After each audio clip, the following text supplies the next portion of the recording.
بسم اللہ الرحمن الرحیم۔ صحیح البخاری حدیث نمبر 7266۔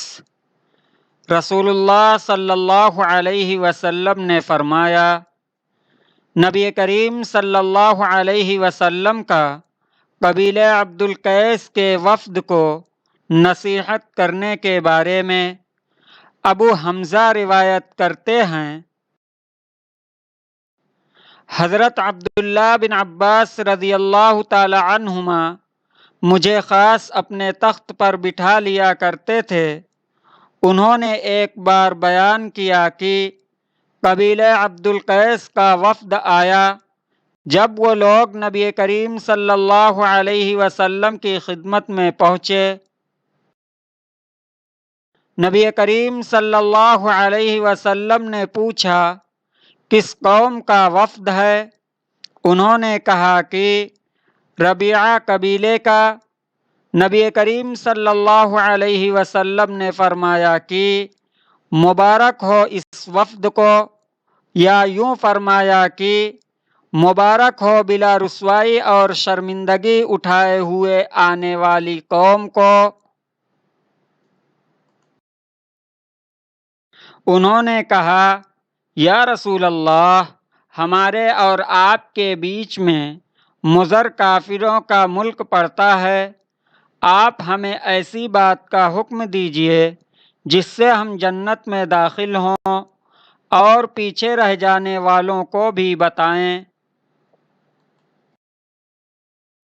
پھر انہوں نے شراب کے برتنوں کے متعلق پوچھا تو نبی کریم صلی اللہ علیہ وسلم نے انہیں 4 چیزوں سے روکا اور 4 چیزوں کا حکم دیا۔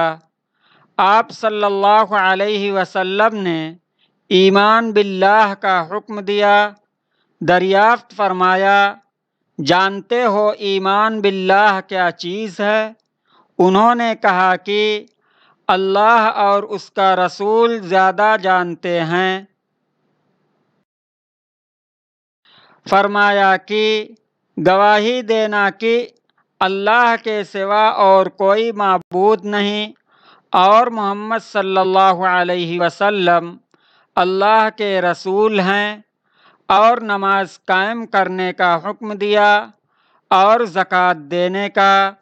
راوی کہتے ہیں کہ میرا خیال ہے کہ اس میں رمضان کے روزوں کا بھی ذکر ہے، اور غنیمت میں سے 5واں حصہ بیت المال میں دینا۔ اور آپ صلی اللہ علیہ وسلم نے انہیں دبہ، حنطم، مزفت اور نقیر کے برتن، جن میں عرب لوگ شراب رکھتے اور بناتے تھے، کے استعمال سے منع کیا، اور بعض اوقات مقیر کہا۔ فرمایا کہ انہیں یاد رکھو اور انہیں بھی پہنچا دو جو نہیں آ سکے۔ صحیح البخاری حدیث نمبر 7266۔